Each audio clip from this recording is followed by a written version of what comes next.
I think the greatest change happens on a much more subtle level. First of all, the greatest evil is not what you think it is. That's the first thing. We have to have I've been trying to do that in my work since the beginning. We need an entire re-envisioning and re-evaluation of what we even think evil is. Because if we think that evil is coming down from royal families and Illuminatis and whatever else, we have a very, very limited understanding of where evil is really rooted. As I told you, I think Frank Herbert was well onto the track there, but that's a whole separate conversation. It's all in all. And more than that, we don't even have this deconstructive apophatic model to be able to tell what is false in the first place. We are only going to apprehend truth by first understanding what truth is not.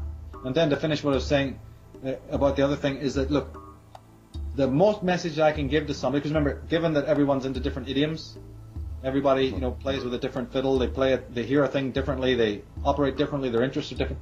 All my message to them is do what you do fearlessly and with full conviction and passion.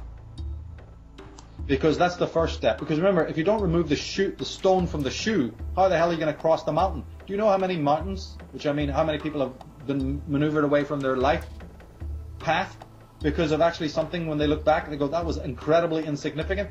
The stone in the shoe stops you getting out the garden gate. Big dreams.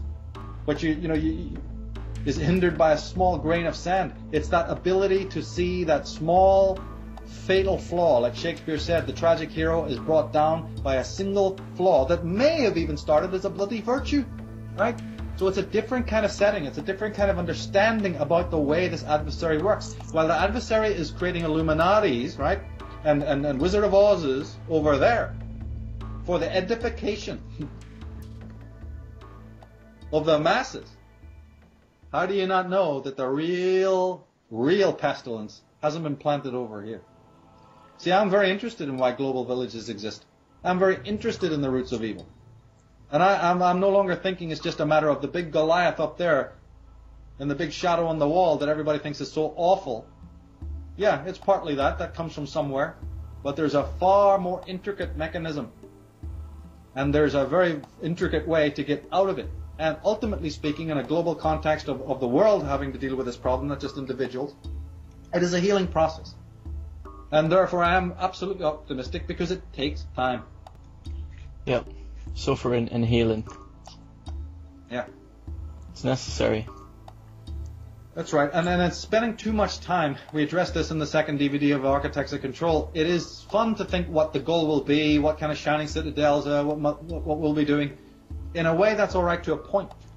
But to be always sitting and thinking, where are we going to be tomorrow and what kind of ascension are we going to have, is also plays right back into the problem again. So what about tomorrow? Whatever's going to be there is going to be there. Worry about the weeds that are under your feet now. So there's again a need for a certain amount of pragmatism, a certain amount of practicality in all of this. But what you're talking about is how then to abstract mass groups from this hideous Leviathan, to give them hope, to give them optimism, to move on to the next level. That's very vital too. I'm not ruling anything out. People they are underpowered. They are terribly, desperately feeling futility. Depression and stress is related to it. And disease is related to it. How can you expect a man to act rightly, as you say, with right guidance, when every single second of his life he's been relying on Big Brother or some other external authority to give him that guidance? By knowing himself. That's right.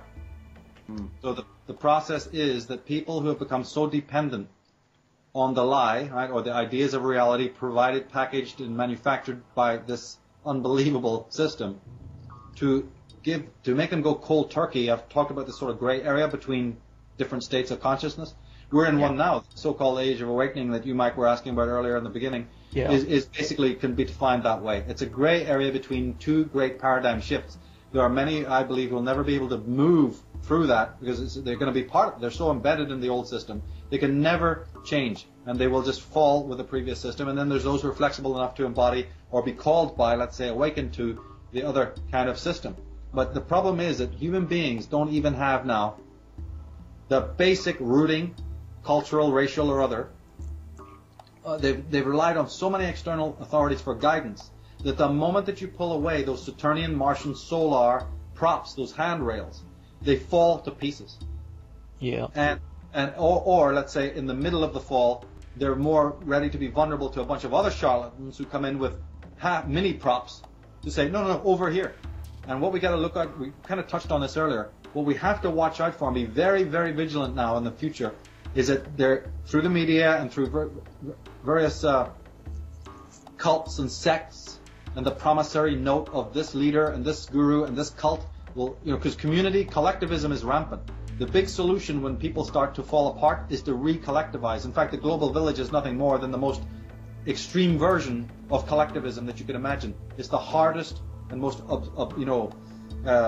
it's the epitome of this herd mentality. But there's many other mini pyramids that can be created by various gurus and teachers and leaders, sort of Eckhart Tolle, quote unquote, types, who maybe you don't see it happening, but they're putting in the first building blocks of this. Because the moment that the people feel more and more psychotic, more and more disabled, more and more afraid of their own emotions, unable to make their own decisions, they lean all the more. Like I said, somebody's buying those billions and billions of dollars worth of drugs.